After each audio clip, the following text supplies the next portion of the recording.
दो बहुपद ax और bx का भागफल निम्न रूप से व्यक्त किया जा सकता है।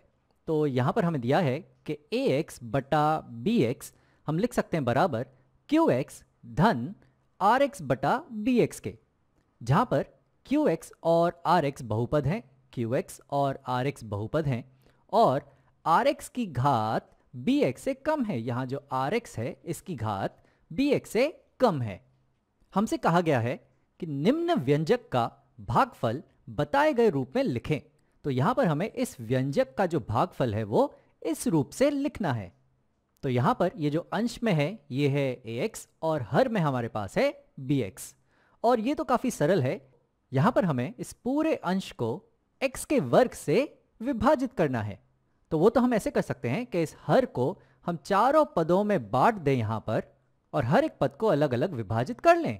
तो चलो देखते हैं हमें क्या मिलता है। तो ये जो है ये हमें बराबर मिलेगा, पहला पद होगा 7 गुणा x की घात 6 बटा x का वर्ग। तो जब हम x की घात 6 को x की घात 2 से विभाजित करेंगे तो हमारे पास बचेगी x की घात 4। तो ये हमें मिलेगा 7 गुणा x की घात 4। और अगर हम आगे बढ़ेंगे तो यहाँ पर है हमारे पास धन, तो यहाँ आ जाएगा धन, और फिर है x की घात 3 बटा x की घात 2। तो ये विभाजित होकर हमारे पास बचेगा सिर्फ x, तो यहाँ मैं लिख देता हूँ सिर्फ x बचने वाला है।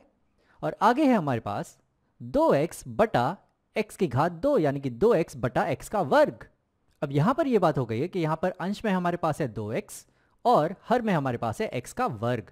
तो यहाँ अंश की घात हर की घात से कम है, तो इसे हम विभाजित नहीं करेंगे, इसे हम ऐसे ही लिखेंगे क्योंकि यहाँ पर जो पूरी तरह विभाजित होता है उसे हम qx के रूप में लिखते हैं जो हमें ये मिल चुका है। और आगे जो पूरी तरह विभाजित नहीं हो रहा, जहाँ अंश में घात कम है और हर में घात ज्यादा है, तो उसे हम ऐसे ही रहने देंगे। तो इसे मैं लिखूंगा कि यहाँ पर ये धन 2x बटा x की घात 2, और आखिरी पद है यहाँ पर धन 1 बटा x की घात 2, और इसे भी हम ऐसे ही रहने देंगे क्योंकि अंश में घात कम है और हर में घात ज्यादा है। तो यहाँ हमारे पास आएगा धन 1 बटा x की घात 2।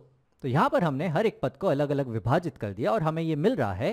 तो अगर हम इसकी तुलना इस रूप से करें तो यहाँ पर जो qx है वो है ये 7 गुणा x की घात 4 धन x, और यहाँ पर हमें चाहिए था rx बटा bx, जहाँ पर rx एक बहुपद हो। तो हमने तो यहाँ पर क्या किया है, हमने इसे अलग अलग करके लिख दिया है। हम चाहते तो इसे ऐसे भी कर सकते थे कि यहाँ पर ये पहला पद जो है वो विभाजित हो रहा है तो उसे लिख दिया, दूसरा पद विभाजित हो रहा है तो उसे लिख दिया, तीसरा पद जो है वो पूरी तरह विभाजित नहीं हो रहा है तो उसे रहने देते हैं और इस चौथे पद को भी रहने देते हैं। तो 2x धन 1 को पूरी तरह हम रहने देते हैं जो rx की तरह होगा, और इस पूरे को हम x के वर्ग से विभाजित करके दर्शा देंगे। तो यहाँ पर मैं ये हटा देता हूँ कि हमें इन्हें अलग अलग विभाजित नहीं करना है। तो यहाँ पर इस पूरे 2x धन 1 को हम rx मान लेंगे और इस पूरे को हम विभाजित करके दिखा देंगे x के वर्ग से।